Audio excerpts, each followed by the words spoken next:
What is good, guys? My name is Will from Ghost Hack, and welcome to the third episode of how to start a lo-fi track.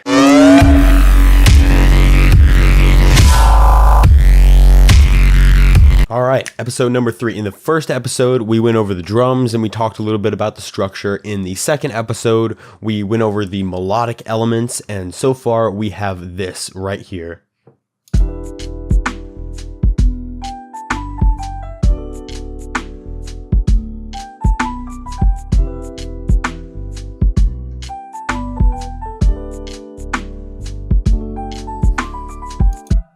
So I think personally it's coming along really well. I'm pretty happy with it so far, but it needs a couple things. First thing is that it needs effects. Like it needs some background effects and stuff. I'm thinking I want to add some vinyl sounds, maybe some like white noise, splashes, risers, stuff like that. Maybe some rain or something like that. I'll figure it out as I go along. But the second thing it needs is just structure itself, because right now this is just the biggest point of it. The other thing that I'm going to do in this episode is I'm going to go over like how to make this into a full track. Now with lo-fi, I went over the structure in the first video, but with lo-fi, it's not complicated at all. At least what I'm going to be doing is not complicated at all. It's just going to be taking the elements I already have, arranging them around a little bit.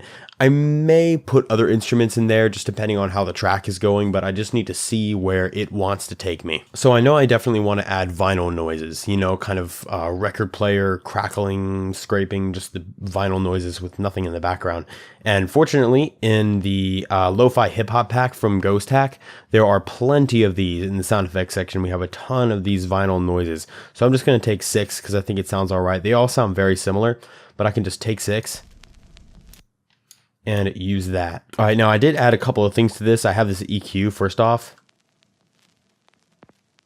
That's just to get rid of any really weird low end, and you can't really see it that well. Now you can see what's going on, but it's just getting rid of the weird stuff down there. And then I have a Maximus, which is doing some serious compression. Like I'm really slamming it. Not on any of these bands, just on the master. But like you can see what's going on here.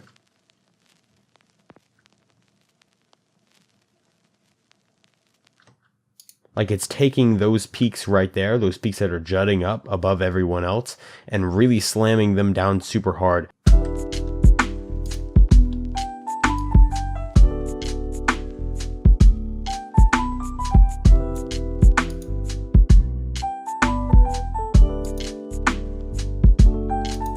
Yeah, it's just a subtle kind of layer just to add a little bit of texture. Nothing crazy going on here. Now I know the next thing I want to do. I want to take this one sample that is native to FL Studio. I use this in like all of my tracks. It's just a basic, like super basic cymbal.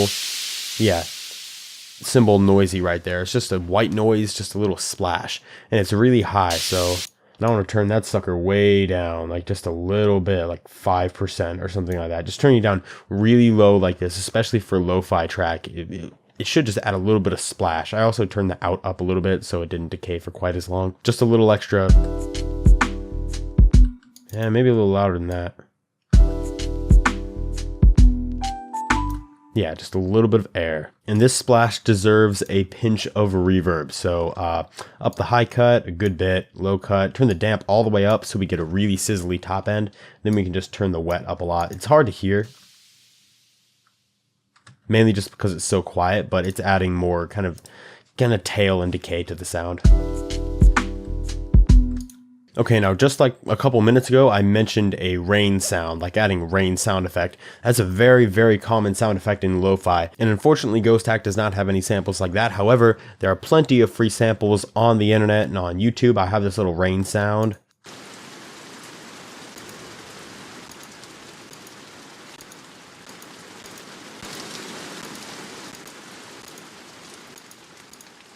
It's not super high quality, but that's totally fine because we're making lo-fi here. The whole track, you know, the point of it is meant to be kind of low quality. Okay, so I did the dirty work real quick. I routed this into the sidechain. I turned it down on its own channel, and I did a couple of things here. The first thing I added was a vocal doubler. This is a free plugin from iZotope. Like if you go on their website, you can find this. This is a free vocal doubler, and this is the kind of stuff that it does.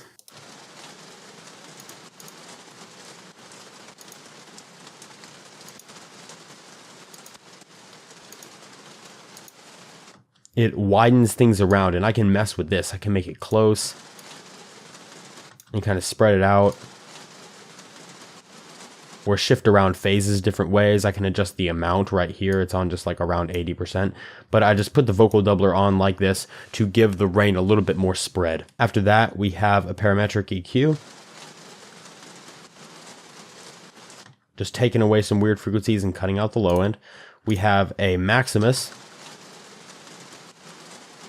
that's doing some serious kind of ninja compression here, just going through and compressing down those peaks and really flattening it down a good bit. And then I have an isotope vinyl to make it sound a little more like old-timey, kind of like from a record player. So there, the wear is up a little bit here, and I put the year on 1970. And now you can just turn it down to mix with the track.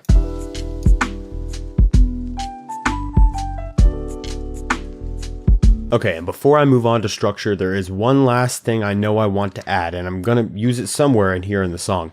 And it's going to be this self-recorded sample, this kind of glitter fall.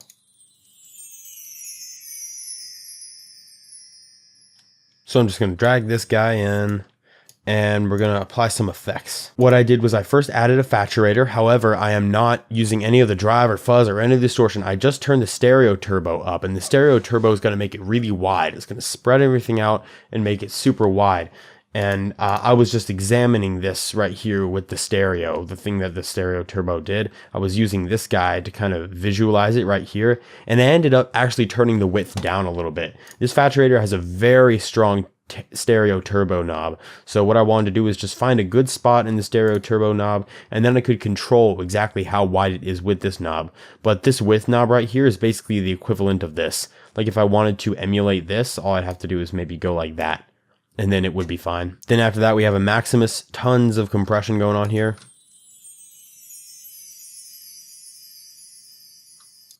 However, it doesn't have an enormous effect because the sound is so quiet going into these. You can see how much I turned it down right there. It's very, very quiet. It's not strong.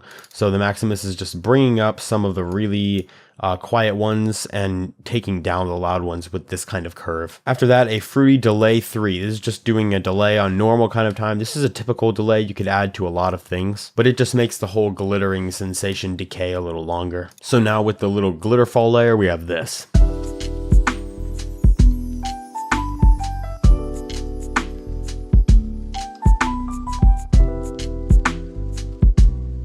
It just adds a little more texture. And now all of the main elements that I can think of right now in my head are done, so we're going to get right into structure. One thing I'm actually going to do is take this vinyl noise in the rain, and I'm going to duplicate that and paste it all along the song, and I think I want the song to be about this long.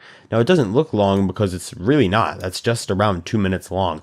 That's kind of the length I want the song to be. And then I'll have, you know, some kind of intro and outro. It might fade out a little bit, but the actual rhythm and beat of the song is going to come in up maybe to a beginning and a close in this time frame. It's kind of what I'm shooting for. All right, so I figured it out. This is the basic structure that I'm going for. I'm going to go for something like this: the intro, and then, you know, things are going to rise and fade up. You know, I'll have some effects. I want to bring in some of these, like probably the chords are going to come in, because that's typically what happens. Then I'll take like the forest layer that I have right here, and that would come in.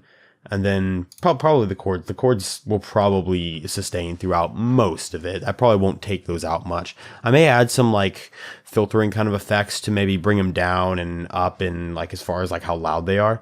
But overall, I think they should kind of stay, because that's sort of a staple of lo-fi, is those Rode chords. So it would start just kind of like this.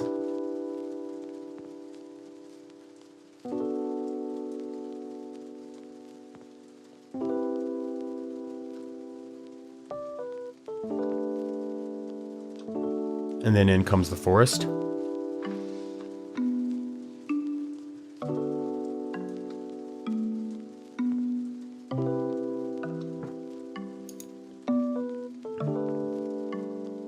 And then we get to the main beat.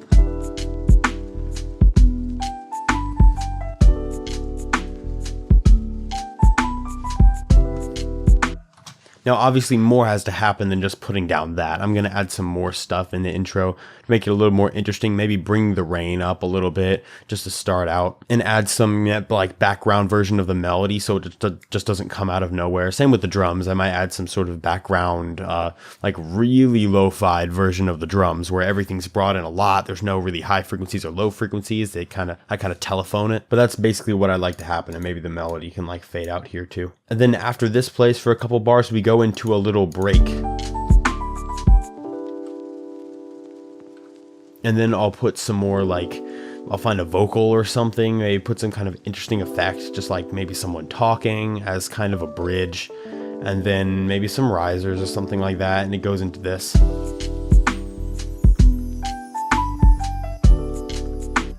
And I'll add a little bit more layers of maybe something, and then I'll go ahead and paste this splash right there and there. So let me take these drums real quick and let's render these out and see what we can do with these. Okay, cool. Let's normalize this and delete the end. Now we have our little drum sample. Now for some reason it is offbeat. Might be latency in the recording. They're just plugins that are adding a lot of latency. A little bit of latency in this track is fine because it's lo-fi and it's okay if things aren't right on beat. But for this, I want to kind of bring this down a little bit so it is right on beat. But now obviously it sounds the same as all the other drums. So you have to add into a channel and add some effects to make it a little bit unique. So I added a few things here. First off, I added a parametric EQ, which is cutting all the bass, all the really low bass of like the kick and stuff like that, because I'm running it immediately through a lo-fi, like a bit crusher right now. And after the bit crushing, I added a sound goodizer, just a little bit, not much, just about 9 o'clock. And then it ran through a parametric EQ, which is doing this right here. I'm cutting the lows and I'm rolling off the highs, and I have a peak here, and this makes it sound almost like it's coming from an old radio or an old like vinyl record.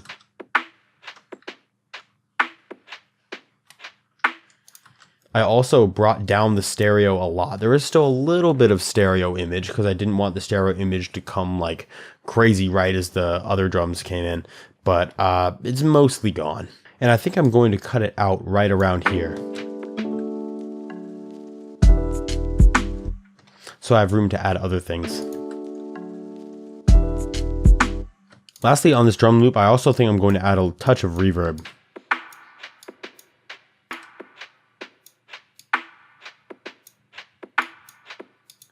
Just a touch. Now I brought the keys in here for that melody, but I'm actually turning down all of the high end right here with this EQ. I'm just cutting that out and just keeping the fundamental. And so far it is layering pretty dang well. All I have to do is create an automation clip for the dry and the wet. So definitely going to want these to be dry. This middle part doesn't really matter because we're not going to put the keys there. But this is also dry. This one as of right now is not dry, and this as of right now is not dry either.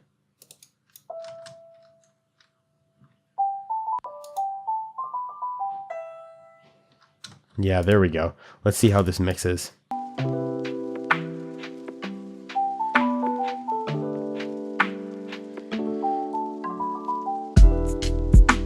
Yeah, and there's a little gap between the organ chords.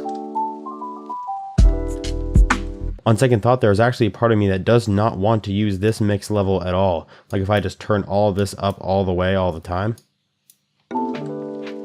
Which means I can just delete this automation. And then I can just create an automation clip for the frequency of this guy.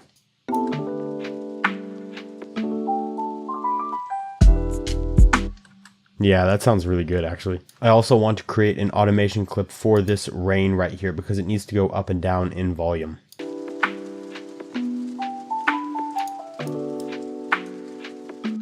I also want to keep this forest going throughout all the intro, but automate the volume of that as well.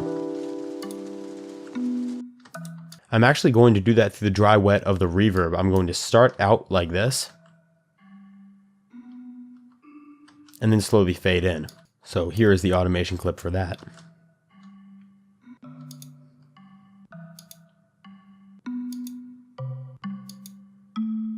Now during this break right here, I am going to add the keys, but I'm only going to add the first note. I just want this first note to come in right here.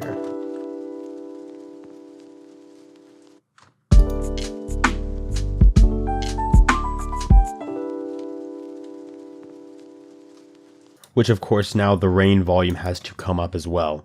Maybe not quite as loud, maybe like this.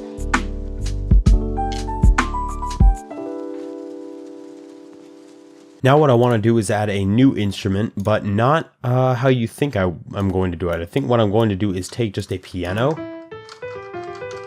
choose a soft one. So I want to take an E note and stretch that out, probably all the way to here, but lower velocity. And now I want to record this out. Now I'm doing this so I can drag this sample right here into the project, and then I can use it as a reverse sample. Like if I go in here and just hit reverse, now I have a, which I kind of want to put right here.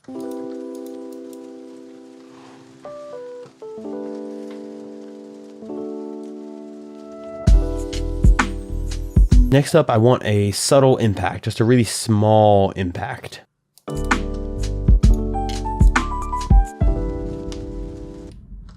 Yes, I want just a very subtle one like this. There is a good amount of bass in here, so I'm just going to lower that down a bit. But overall, that sounds exactly how I want it to. Next up, I want a little white noise riser, but once again, I'm feeling creative and I want to do this inside of Serum actually. Mainly just because I want something really basic and it does not have to be complicated at all.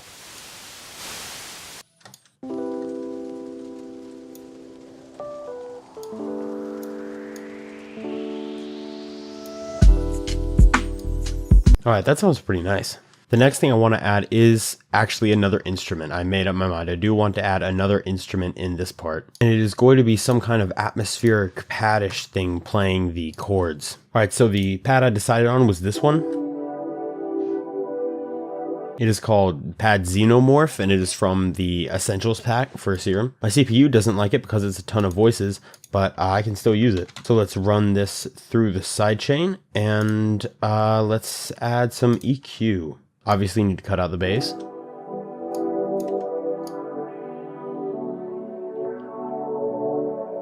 I'm actually going to lower this bit a little bit.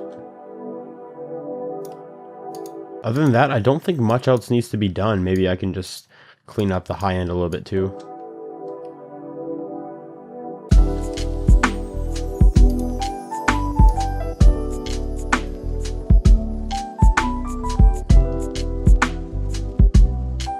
I actually decided to add another thing here. I couldn't really tell if it was a drum or if it was an effects, like what category it would fall under, but it's this thing right here.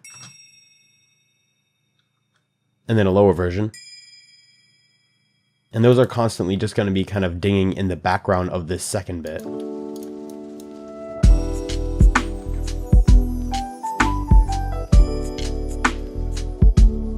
I think once I turn them down a little bit and add a bit of verb, maybe some delay, they'll sound pretty good.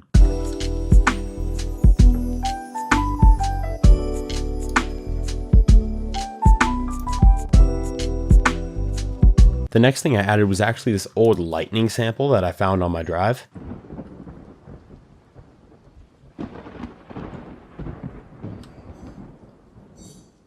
I think it added to the ambience a lot, especially coming from this kind of dry part.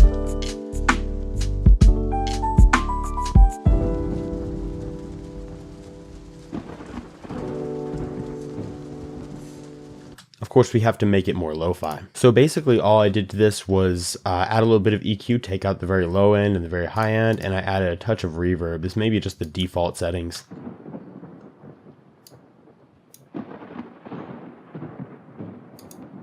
And then I can turn it down a little bit.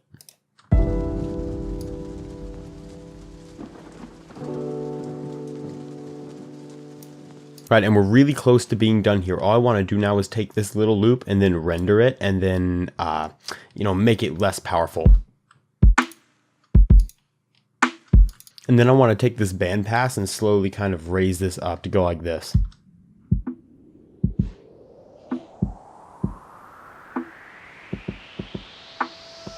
And and then it'll go right into the main beat. And finally, once I'd added a little rise up intro and outro for those effects, and I added a quick mastering chain, this is the final result.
So there we go. Thank you guys so much for sticking through with me to the end of this series. I had a lot of fun making this track, and even though it is not terribly long and terribly complex, I am happy with the result. I think it came out pretty decent. And just to note, the mixing and mastering in this track is not as clean as I would usually have my mixing and mastering on other tracks. I wanted to kind of honor the lo-fi tradition of making things sound, not super great, having things maybe distort a little bit here and there and maybe sound a little bit clustered together, not like incredibly clean and crisp, because that's not really the vibe I'm getting when I tend to listen to lo-fi. But no matter how you do your mixes and masters, I'm satisfied with how it turned out, and I am now confident ending this series on a high note. So thank you guys so much for all the support, and I will see all of you in the next video. Happy producing.